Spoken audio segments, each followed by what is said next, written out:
Halo guys, Assalamualaikum warahmatullahi wabarakatuh. Jumpa lagi dengan saya Rio Kompor. Kali ini kita tidak akan membahas mengenai masalah-masalah atau problem tentang perkomporan, melainkan di sini kita akan membahas tentang langkah-langkah menjadi seorang YouTuber pemula. YouTuber pemula guys. Karena di beberapa komentar yang saya baca kemarin ada yang menanyakan bagaimanakah cara menjadi seorang YouTuber pemula tersebut. Nah, di sini saya akan memberikan tips untuk teman-teman yang mempunyai niatan untuk menjadi seorang YouTuber. Karena di sini saya sedikit mempunyai pengalaman tentang perjuangan saya selama ini menjadi dalam tanda kutip seorang YouTuber, walaupun saya sendiri belum belum sempurna atau masih ada keterbatasan menjadi seorang YouTuber. Nah, untuk teman-teman di sini yang berniat untuk menjadi YouTuber harus mempunyai tekad yang kuat. Ini adalah modal utamanya guys, tekad yang kuat. Kalau cuma punya niatan tidak dibarengi dengan tekad yang kuat, tentu saja itu adalah cuma buang-buang waktu saja. Itu adalah beberapa acuan yang saya berikan untuk teman-teman semuanya untuk menjadi seorang YouTuber. Nah, seperti apa langkah-langkah berikutnya yang harus diperhatikan atau dilakukan oleh teman-teman semuanya untuk menjadi seorang YouTuber pemula? Simak penjelasan saya sebagai berikut.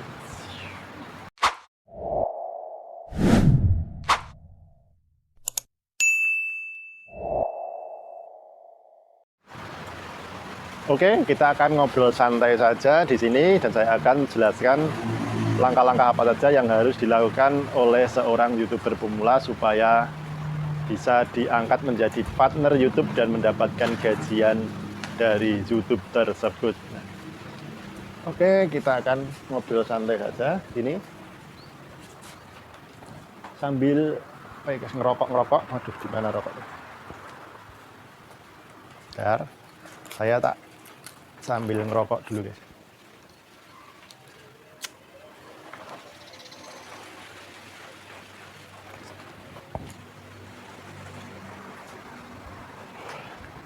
Nah, untuk menjadi seorang YouTuber tentu saja diperlukan langkah-langkah seperti ini.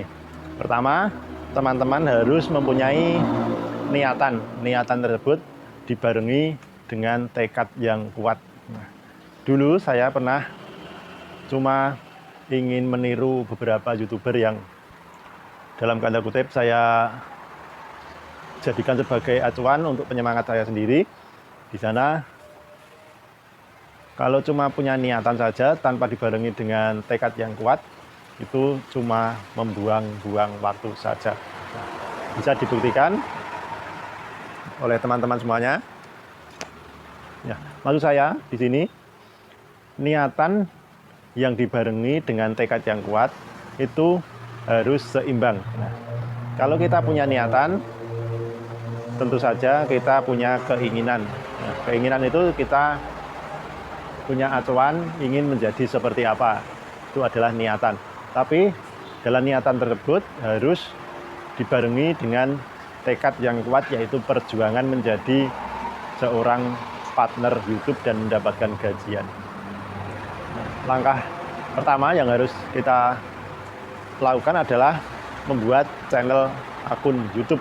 Nah, channel akun YouTube tentu saja di situ ada email dan sandi. Email dan sandi itu jangan pernah teman-teman lupakan sampai kapanpun, karena di sana penting banget untuk menautkan bila mana kita sudah dianggap menjadi partner YouTube. Di sana email dan sandi itu masih diperlukan untuk menautkan channel kita ke partner YouTube berikutnya. Seperti itu yang pertama. Terus saya punya tips untuk teman-teman semuanya. Teman-teman bila ingin menjadi YouTuber, fokuskan teman-teman mempunyai keahlian di bidang apa. Nah, seperti itu. Teman-teman kalau cuma ingin menjadi YouTuber tapi tidak punya keahlian di bidang entah itu, kalau notabene saya gambarkan saya sendiri, saya di sini bidang saya adalah tentang masalah perkomporan. Jadi kompor-kompor yang rusak saya servis, entah itu bisa saya jual sendiri, entah itu punya teman yang minta diserviskan, itu saya buatkan konten atau bisa saya jadikan konten untuk membuat konten-konten di channel saya. Nah, di situ tentu saja bidang saya seperti itu, bidang perkomporan. Nah, teman-teman kalau cuma asal-asalan membuat konten dan konten itu bercampur aduk, nanti subscriber teman-teman bingung. Ini channel keahliannya di bidang apa dan tidak bisa dijadikan rujukan. Teman-teman bisa lihat di channel-channel yang sudah sukses, di sana pasti ada kotak-kotak. Setiap channel yang sukses itu pasti mempunyai keahlian di bidang masing-masing. Sekarang teman-teman yang ingin berniat untuk menjadi YouTuber, lihat dulu keahlian teman-teman itu di bidang apa, terus kembangkan dan buatlah konten di bidang tersebut. Nah, seperti itu. Itu harus atau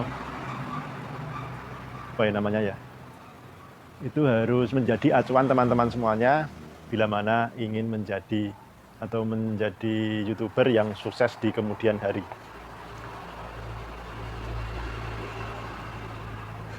Nah, selanjutnya YouTuber mempunyai persyaratan untuk partner-partnernya yang ingin bergabung dengan YouTuber seperti saya katakanlah seperti partnernya YouTube itu yang nantinya akan digaji setiap bulan atau 2 bulan sekali, itu tergantung dari viewer yang dia dapatkan dari sana, dari iklan-iklan tersebut.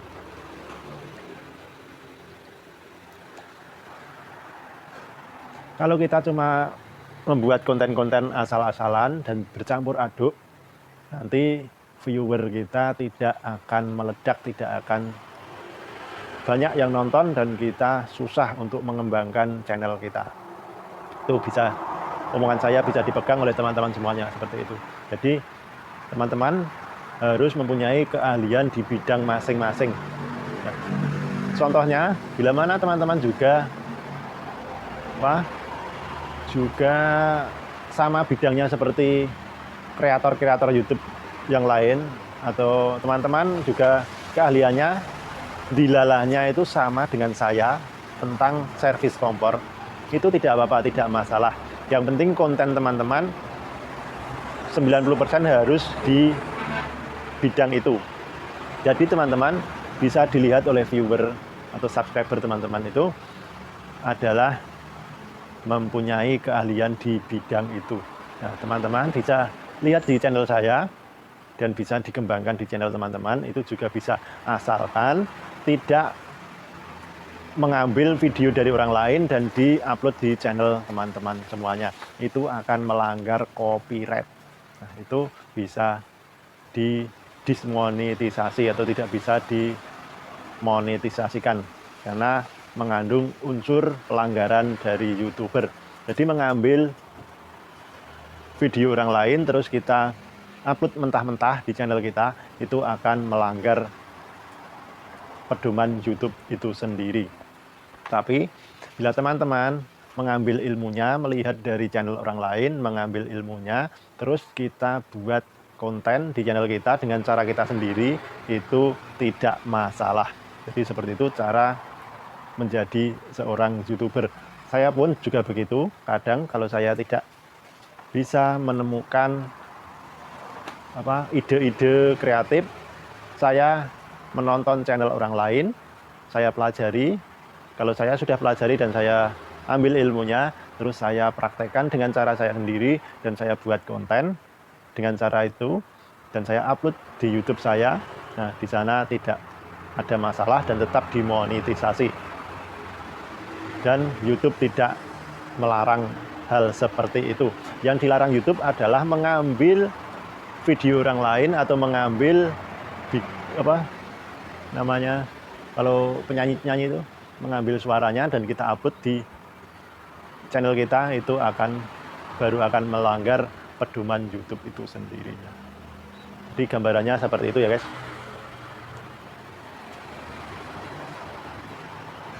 Jadi menjadi seorang YouTuber itu ya dibilang mudah juga tidak mudah, dibilang sulit juga tidak sulit.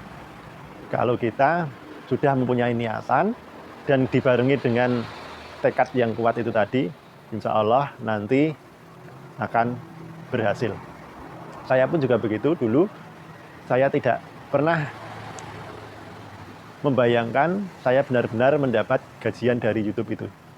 Jadi saya cuma itu orang biasa yang saya lihat guys di channel yang saya menjadi acuan saya, itu cuma orang biasa dan membuat konten-konten tentang ya, apalah keahlian dia, terus kok bisa ditonton orang banyak dan di sana ada iklannya dan subscribernya juga udah jauh di atas. Kok bisa seperti itu, dan saya ingin meniru seperti itu dengan cara saya sendiri. Nah, alhamdulillah, walaupun sekarang saya baru subscribernya baru di bawah 20 ribuan, tapi alhamdulillah tiap bulan saya sudah bisa menikmati hasil gajian dari YouTube itu sendiri. Walaupun kalau dibandingkan dengan para artis yang sekarang menjadi konten kreator YouTube tentu jauh, tapi alhamdulillah gajian tersebut saya rasa sudah cukup lah buat saya untuk uang jajan, untuk tambahan-tambahan penghasilan saya dan untuk menghidupi keluarga saya, itu sudah alhamdulillah sudah cukup. Jadi seperti itu. Terus di sini kalau teman-teman sudah berniat dan mempunyai tekad yang kuat, YouTube itu sendiri mempunyai persyaratan untuk para partnernya. Nah, jadi kita diwajibkan mempunyai 1000 pengikut atau 1000 subscriber.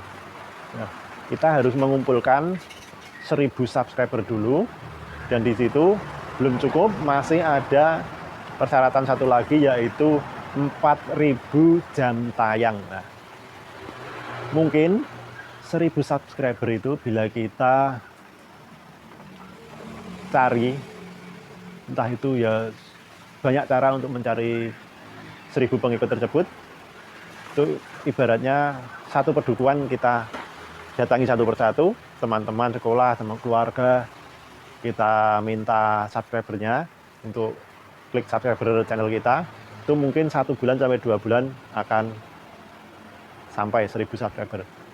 Seperti yang saya lakukan dulu pertama kali, sebelum saya masih belum tahu caranya lah. Itu mudah untuk 1000 subscriber, saya anggap mudah lah. Tapi untuk yang 4000 jam tayang ini, saya butuh waktu 1 tahun guys. Bayangkan 1 tahun untuk saya mendapatkan 4000 jam tayang alami. Walaupun ya mungkin kadang 20% lah atau 15% saya tonton sendiri, mungkin entah itu masuk atau tidak, tapi sepertinya sih masuk 15-20% lah, itu saya tonton sendiri. Yang 80%-an itu masih atau alami dari orang lain yang menonton. Itu saya butuh waktu 1 tahun untuk mendapatkan 4000 jam tayang tersebut. Jadi saya mulai dari nol, saya membuat channel YouTube saya ini, sampai saya gajian pertama menjadi seorang partner YouTube, itu saya membutuhkan waktu 1 tahun. Bayangkan. Kalau dihitung-hitung, waktu 1 tahun dengan gajian pertama yang saya dapatkan dari YouTube, itu tidak sebanding sama sekali. Waktu 1 tahun yang saya gunakan untuk berjuang menjadi partner YouTube, itu dibandingkan dengan gajian pertama saya dengan YouTube, itu tidak sebanding sama sekali. Bayangkan, itu gajian pertama saya mendapatkan $120. itu sekitar 1.700.000 atau berapa, atau 1.600.000-an lah gajian pertama. Nah, 1.700.000 saya katakan 1.700.000 saya bulatkan ya guys. 1.700.000 tersebut untuk membayar waktu 1 tahun yang saya gunakan untuk berjuang menjadi partner YouTube. Itu kalau dihitung-hitung sama sekali tidak sebanding. Nah, tetapi di sini saya tidak pernah memikirkan itu. Yang saya pikirkan adalah pencapaian yang saya lakukan dan tahap demi tahap yang saya lakukan untuk mencapai syarat dan mendapatkan PIN dari YouTube tersebut. Saya sangat bersyukur dan alhamdulillahnya setelah itu setiap bulan, kadang 2 bulan sekali, saya terus mendapatkan upah dari atau gajian dari YouTube ini. Nah, di sini perjuangan itu terbayar tuntas. Jadi saya dulu juga sama sekali tidak membayangkan saya bisa mendapatkan gajian dari YouTube. Nah, perjuangan mendapatkan PIN itu sendiri itu sudah saya pernah upload di video terdahulu. Teman-teman bisa cari.